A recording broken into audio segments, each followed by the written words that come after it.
Ok, on est à l'antenne. Alain, deuxième partie, toujours. Alors, philosophiquement, on va reprendre un peu. On va un petit peu reprendre le cours, bien que, là, on a discuté de ce que pouvait être un ensemble, ce que pouvait être un tout, comme étant, par exemple, une nation ou une république. C'est un tout, et que ce tout fonctionne à l'intérieur de ce tout, fonctionne un processus. Donc il y a ce concept de processus.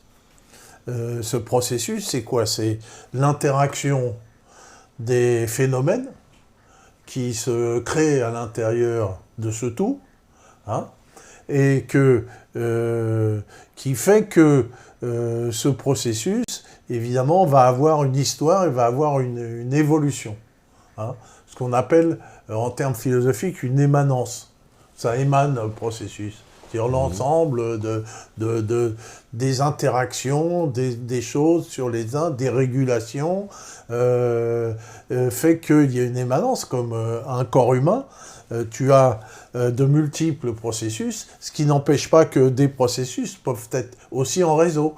Que tu as un endroit, tu as un processus là, puis tu as un autre processus là, et qui s'échangent. Par exemple, une cellule biologique, c'est déjà un processus indépendant, et qui se colle à d'autres cellules, et qui forme un tissu, et le tissu va former un organe, et puis l'ensemble des organes va former un mec, ou une bonne femme.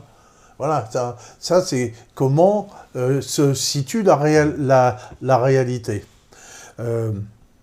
Alors, on comprend bien ce que le processus, comme un arbre qui pousse, un homme qui vieillit, moi qui deviens un vieux con, des choses comme ça. Ça, c'est un processus qui fait que le processus est lié à ce qu'on appelle à la flèche du temps. On a déjà parlé. Si le temps est quelque chose qui n'existe pas vraiment à l'échelle de l'univers, puisque nous, on mesure le temps par rapport à la rotation de la Terre autour du Soleil, c'est purement humain, notre temps, 24 heures, etc. Mais il y a une flèche du temps, c'est-à-dire que le temps va toujours dans la même direction, il ne revient jamais en arrière, car le processus va toujours, l'émanation ne revient jamais en arrière. Hein, c'est-à-dire que il y a un passé, le processus contient tout le passé, et que il avance d'instant en instant. Donc ça veut dire, si tout le processus contient le passé, on peut imaginer que c'est possible de remonter le temps. Alors, on peut connaître le passé par des signes. On peut connaître le passé par des signes. Mais on ne peut pas remonter le temps, justement, statistiquement, puisque l'instant est passé. L'instant est complexe. Tu peux prendre, par exemple, un gaz. Il y a toutes les molécules d'air ici qui ont des positions spatiales, réelles. Dans la réalité, il y a des molécules d'air qui sont là. Elles sont là. Hein, on pourrait en prendre une, puis la regarder. Ça ne va rien nous donner. Donc, on considère le gaz dans son ensemble. On est bien obligé. Et on le considère statistiquement. Et donc, si tu regardes dans le mouvement des molécules qui s'entrechoquent ici dans ce gaz, on voit que elles changent de position perpétuellement et qu'elles reviennent jamais. Elles ont une probabilité, jamais ça n'existe pas, mais elles ont une probabilité quasiment réduite à zéro de revenir à l'état initial. C'est comme toi, tu vieillis, moi je vieillis. Tu vois, je suis plus comme, j'ai pas la même tronche qu'il y a quand j'ai commencé ici, donc je vieillis, donc je vais jamais rajeunir, parce que mon processus me fait évoluer, si tu veux, vers le vieillissement. Pour remonter dans le passé, il faudrait que toutes mes molécules, les atomes, reviennent exactement à la même position qu'ils étaient il y a 10 ans, par exemple. Mais ça n'existe pas. Dans un processus c'est complexe. possible scientifiquement. Par exemple, avec, je sais pas, demain on arrive sur la non. génétique à jouer, et bloquer le processus de Oui. vieillissement, que tes gènes, et ben justement... On pourrait freiner un processus de vieillissement, effectivement, mais on ne peut pas revenir dans le passé. C'est-à-dire que même, si tu veux, tu as la course des astres, tu as les galaxies, les étoiles qui explosent, etc. Si tu veux, l'univers est aussi un processus en émanence perpétuelle et qui fait que, d'abord, il est en extension et que jamais, au grand jamais, il peut revenir. Mais par contre, si une chose est à une place ici, c'est bien qu'il y a eu un passé de ces lunettes qui sont à cette place-là. C'est sûr. Chaque instant contient tout le passé, si tu veux. Tu vois ? Ouais. Chaque instant contient tout le passé. Ça, si je jette une pierre, eh bien la pierre, elle est partie à chaque un moment de ma instant main. contient tout le passé, et on peut dire que tout ce qu'il y a ici, là, de toute façon, dans la pièce et ailleurs, Contient tout le passé. Tout l'univers aussi, puisque tout Oui, est et issu tout de l'univers. l'univers. Ben, Tout est tout l'univers. T'as tout compris. Parce qu'on a, nous, les mêmes atomes ici que... Et il y a à l'autre bout de l'univers, c'est exactement les mêmes, si tu veux. La propriété et les propriétés physiques sont les mêmes partout. Et les lois sont les mêmes partout. Et donc, ici, tu as à l'intérieur de ton corps des atomes, peut-être qui viennent du Big Bang d'il y a des millions d'années-lumière et qui sont là dans ton corps, si tu veux. Voilà.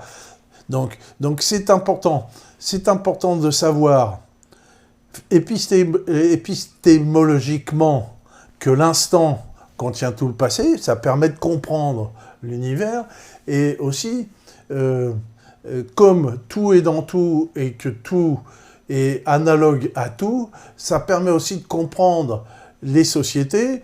Et bon, on ne va pas revenir sur l'histoire des nations, mais ça permet aussi de comprendre comment la nation française s'est constituée, comment les lois se sont constituées, et comment et pourquoi nous, c'est notre nation, et c'est pas celle des autres, parce que elle a une histoire, elle a ses mythes, et on verra que les mythes sont extrêmement importants dans la réalisation d'une conscience, et que ces mythes viennent du passé. On verra à la fin le mythe du Nord, j'ai promis que j'en parlerai, et donc il faut comprendre ça sur l'instant et le passé. Je ne sais pas si on peut passer à autre chose, mais tu penses que nos chers amis... Je regarde, c'est eux, ça va, pour le moment, ils ne sont pas largués, donc ça va.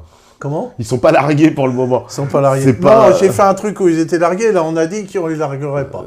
Et que tu es là pour appuyer sur le frein, si à partir du moment où c'est largué. Bon. Moi, maintenant, je vais parler du phénomène et du potentiel. Quelque chose d'extrêmement important. Notre processus est créé par ce qu'on appelle des phénomènes. Hein. Il y a une loi sur les phénomènes, il y a une science qui s'appelle la phénoménologie. Hein, les phénomènes, c'est quoi un phénomène ? C'est voilà, je lâche ma souris et ça a tapé, et puis il y a un phénomène de choc qu'on a entendu, ça c'est un phénomène.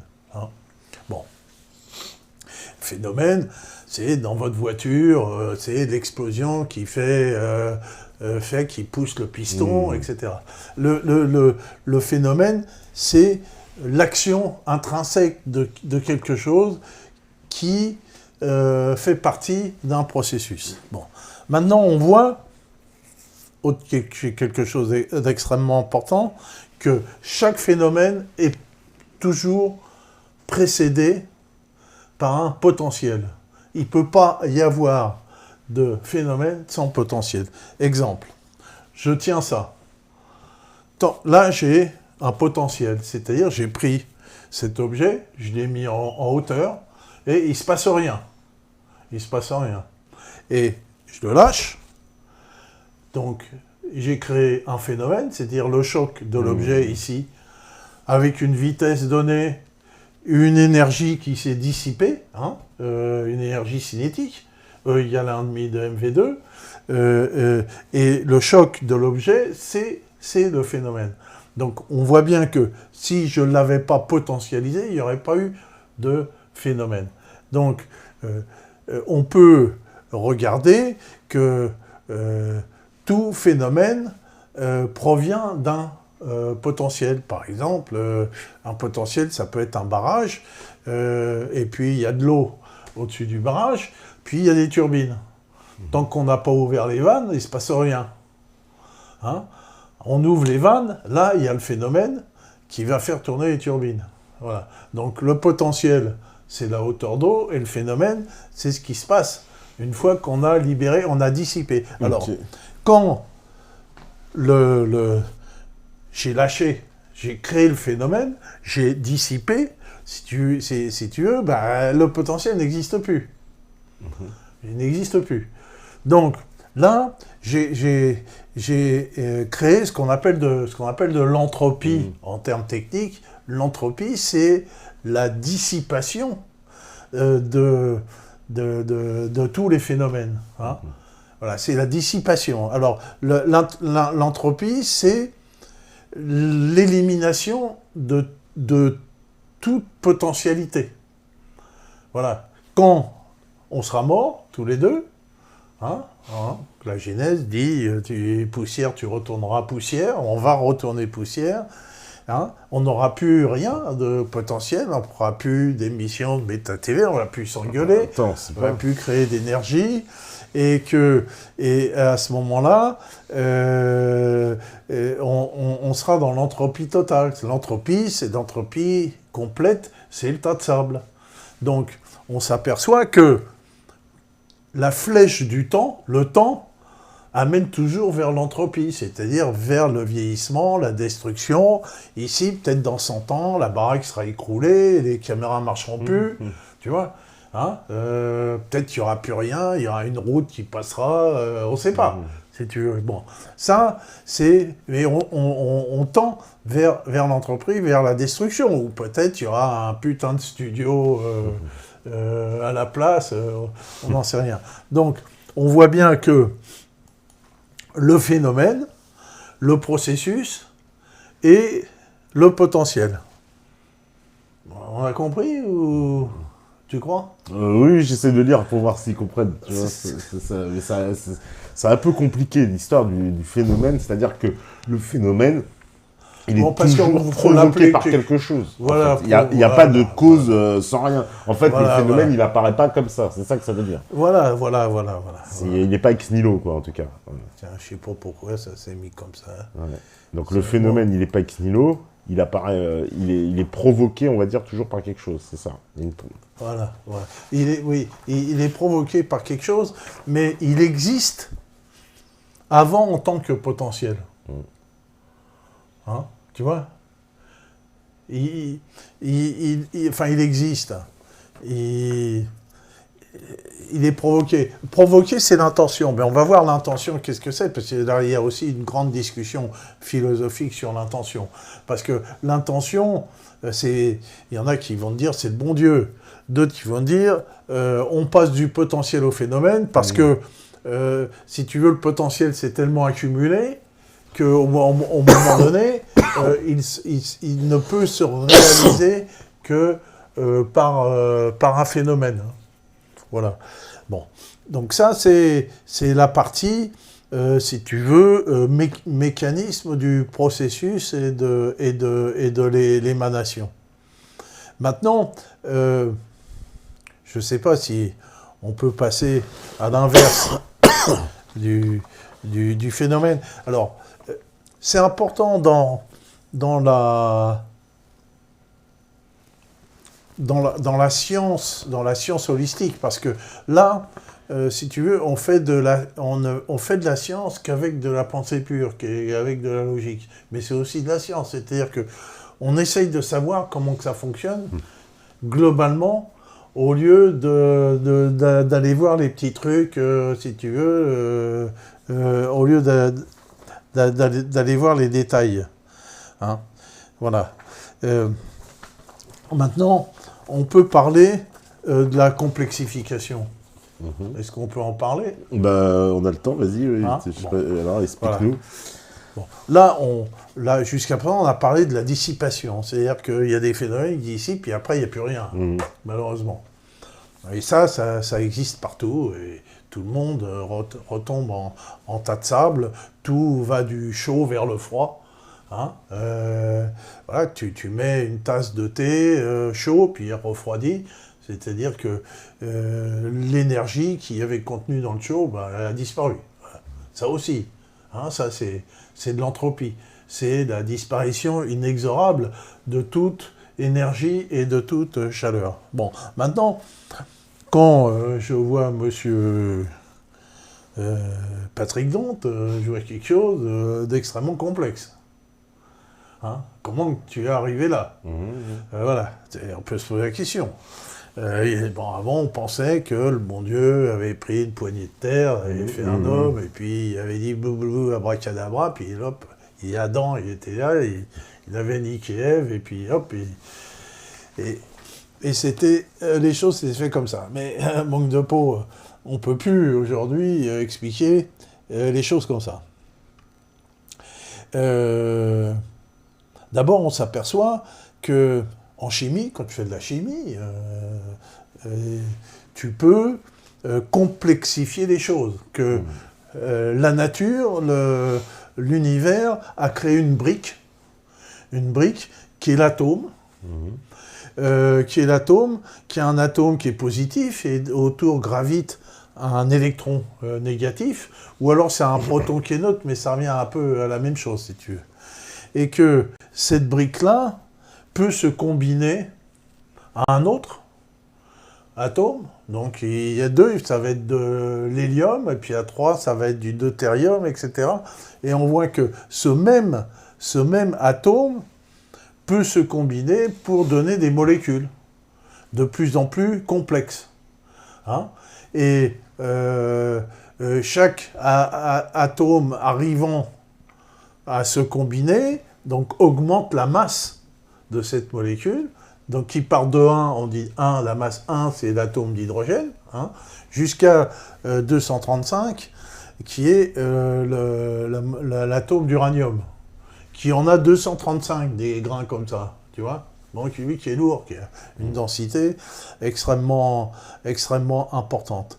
Voilà. Et donc là-dedans, tu as tout, tu as le carbone, tu as le soufre, tu as l'antimoine, t'en as 235, ce qu'on appelle des éléments, que le chimiste russe a mis en tableau, qui est le tableau périodique des éléments, qui comprend 235 éléments naturels. Alors il y en a d'autres, parce qu'il y a des éléments qui ont été inventés ou fabriqués dans des piles atomiques, comme le plutonium par exemple, qui n'existe pas à l'état naturel. Mais donc il y en a 235 de naturels. Et donc on voit que dans l'univers, les combinaisons se réalisent proportionnellement à la proximité des atomes les uns des autres. C'est-à-dire que si tu es un atome qui est à 2 millions d'années-lumière, pour venir se combiner avec celui qui est ici, bon, il y a peu de probabilité, il va mettre du temps. Mais sur les milliards d'années, c'est possible. Mais un atome a plus de chances de se combiner avec celui qui est pas loin. Donc, il y a dans la combinaison de ces éléments un aspect proximité qui est tout à fait logique. Et ce qu'on appelle la proximité des atomes les uns sur les autres, on appelle ça la pression. La pression, c'est-à-dire que quand tu vas comprimer quelque chose, tu vas les rapprocher. Hein, tu vas rapprocher, c'est-à-dire tu vas les rapprocher en réduisant. Tu réduis le volume et tu vas augmenter la pression, mais en même temps, tu vas augmenter la température. C'est quoi la température? C'est la dissipation des molécules les unes contre les autres, les chocs. Si tu veux, quand tu fais un choc sur quelque chose, tu fais de la chaleur. La dissipation des chocs crée de la température. Donc vous prenez tous, je voulais une pompe à vélo, prenez une pompe à vélo, vous bouchez, hein, et puis vous appuyez sur le piston, et vous allez ressentir de la chaleur du gaz qui se comprime. Hein, voilà, ça c'est un exemple de physique simple. Et là, vous allez faire en sorte que les molécules, elles se rapprochent. Bon, voilà. Alors, si c'est des molécules d'un gaz inerte qui ont l'habitude de vivre ensemble sans se combiner, il n'y aura pas de combinaison. Mais si vous mettez des molécules qui ont une affinité l'une envers l'autre, eh bien, il peut y avoir une combinaison, parce qu'il y a des atomes qui ont plus ou moins d'affinité. Par exemple, l'hydrogène et l'oxygène ont une très très grande affinité, hein, et fait de l'eau. Ça fait de l'hydrogène, donc, et l'oxygène, ça fait l'eau, H2O, qui est une molécule des plus répandues dans l'univers, et que cette combinaison crée énormément d'énergie, et d'ailleurs on utilise cette énergie pour créer des fusées spatiales, puisque la combinaison hydrogène-oxygène donc crée le plus d'énergie, elle est exothermique et crée de la chaleur, plus d'énergie possible, et c'est ce qui est utilisé dans les fusées spatiales. Donc on voit que pour qu'il y ait combinaison, il faut du temps et il faut de la pression, et que finalement, le système, tout système moléculaire tend à se complexifier. Ça tend à se complexifier. Donc, il y a une tendance à la complexification et il y a une tendance à la mort, il y a une tendance donc à la complexification qu'on appelle la négantropie, une tendance à l'entropie. Donc, philosophiquement, c'est aussi intéressant de voir la dialectique. Donc là, on reparle de dialectique, donc on revient à de la philosophie pure, philosophie hegélienne ou marxienne, hein, puisque Marx dit que dans une contradiction dialectique, il y a une résolution. Cette contradiction, elle ne subsiste pas, mais il y a une résolution. C'est-à-dire, il y a un résultat de la contradiction dans un sens ou dans un autre. Donc on en revient donc à ces philosophes qui ont déjà pensé à un certain nombre de choses que on peut remettre en scène aujourd'hui, et on peut ramener cette contradiction entre complexification, négantropie et destruction, entropie, hein, par le mythe, par exemple, d'Eros et de Thanatos, c'est-à-dire le mythe de la vie, Eros, et le mythe de la mort. Hein, voilà. Donc on voit que tout se tient dans la pensée holistique, et dans la pensée holistique, il faut prendre tous les éléments, y compris les mythes, y compris l'histoire, y compris la philosophie, qui aident à comprendre le monde. Bon.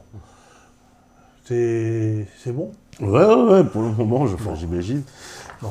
Donc, on va essayer quelque chose d'un peu plus complexe, hein. Je ne sais pas si on va... Voilà. Donc, au sujet de la complexification et de l'émergence. Jusqu'à présent, on a parlé de l'émanence, du processus qui émane. L'émergence, c'est autre chose, c'est-à-dire que l'émergence, c'est par exemple le changement de paradigme. Une société de type pyramidal, puis tout d'un coup, paf, il y a quelque chose qui émerge de différent. Donc ça aussi, c'est une particularité de la nature. Parce que, si tu veux, la nature, elle essaye de dépenser le moindre énergie possible, hein, dans son développement. Hein. C'est l'histoire du rasoir d'Occam. Il faut que je vous explique un peu ça. C'est ce qu'on appelle l'optimalité. Bon, je vais donner un exemple. Si tu prends une boule, tu la mets en haut d'une montagne, la boule, elle va toujours suivre la plus grande pente. Toujours suivre la plus grande pente. Ça, c'est naturel, si tu veux. Hein. Si tu prends le cours d'un fleuve, il va toujours suivre la plus grande pente, puis il va essayer de de contourner les obstacles. Contourne les obstacles. C'est ce qu'on appelle le principe d'optimalité.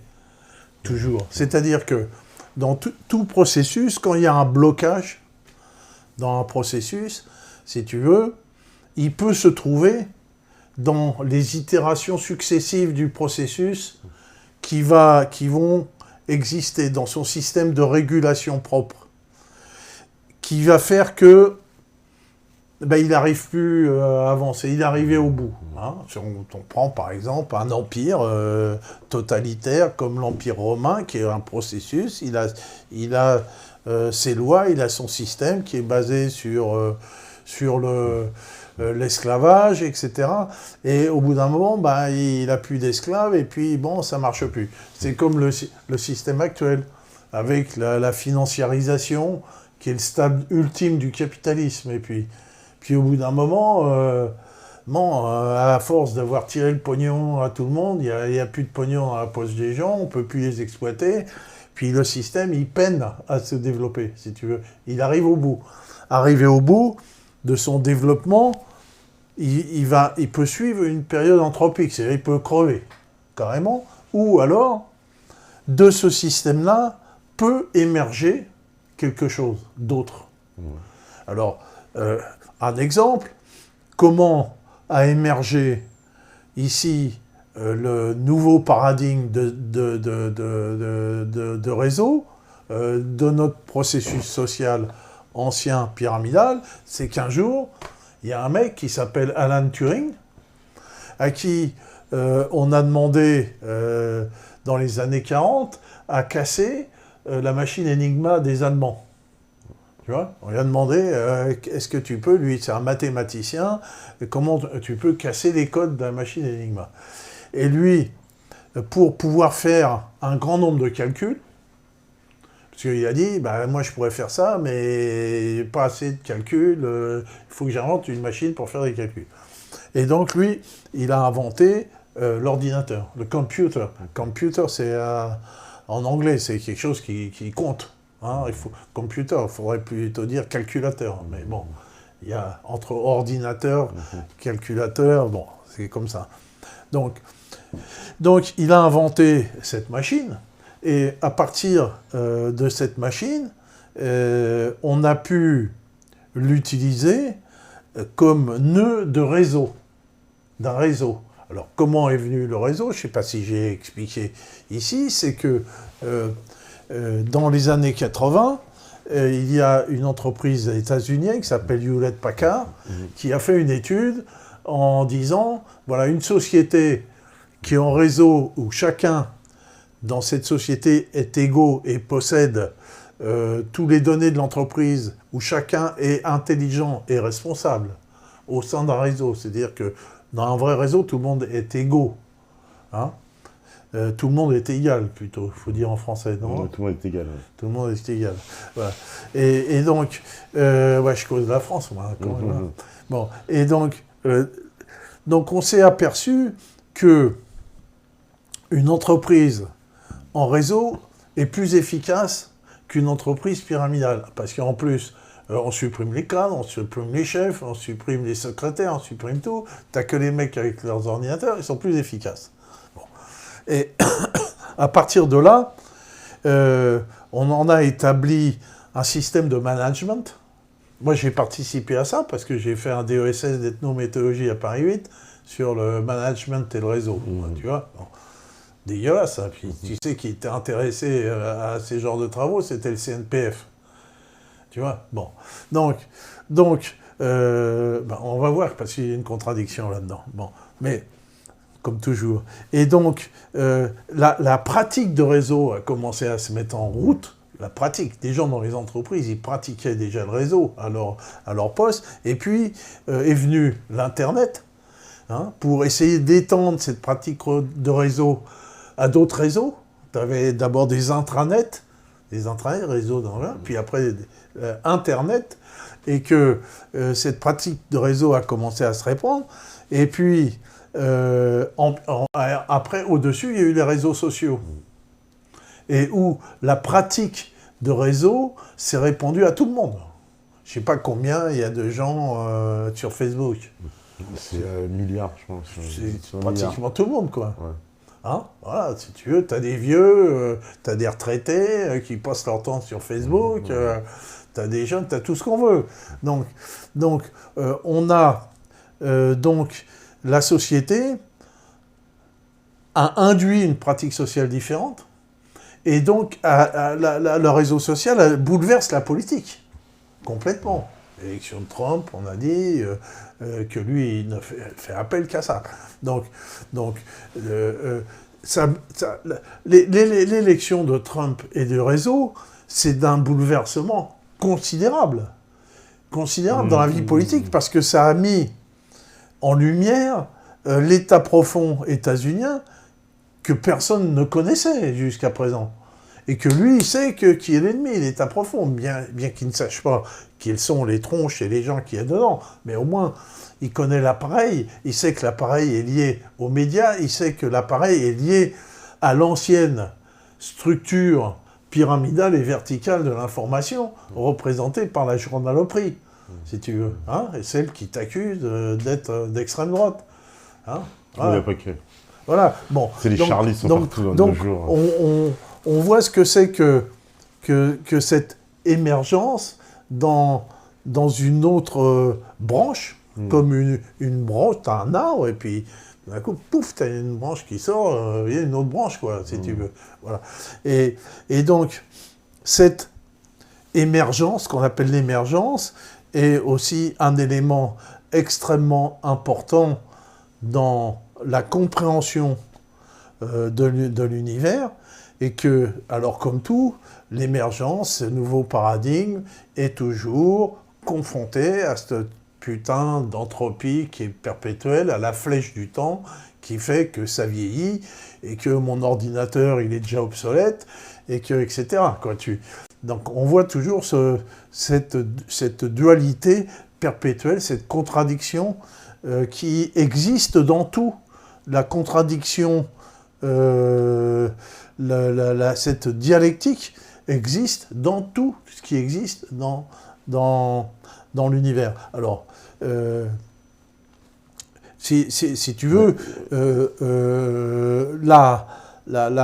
bon, c'est des systèmes hors de l'équilibre. On en a déjà un peu parlé. Tu veux qu'on en parle un peu? Bah non, on va faire la pause là, parce que sinon on va trop dépasser, et puis après on revient, et puis oui, parce que après je voudrais en finir un petit peu avec la philosophie, que j'ai bien expliqué le cadre. Oui, et puis qu'on réponde aux questions aussi, parce qu'il y a pas mal de questions aussi. Oui, bon. Au moins on aurait besoin d'en prendre quelques-unes, quoi. Hein? Il faut qu'on prenne des questions après, du public. Et tu vois, l'entropie fait que je suis sourd. C'est ça le problème. C'est ça le vieillissement. Donc la flèche du temps m'a affecté et m'a introduit une surdité. Voilà. Eh ben on fait la pause, on revient juste après, restez connectés à vous, à la régie.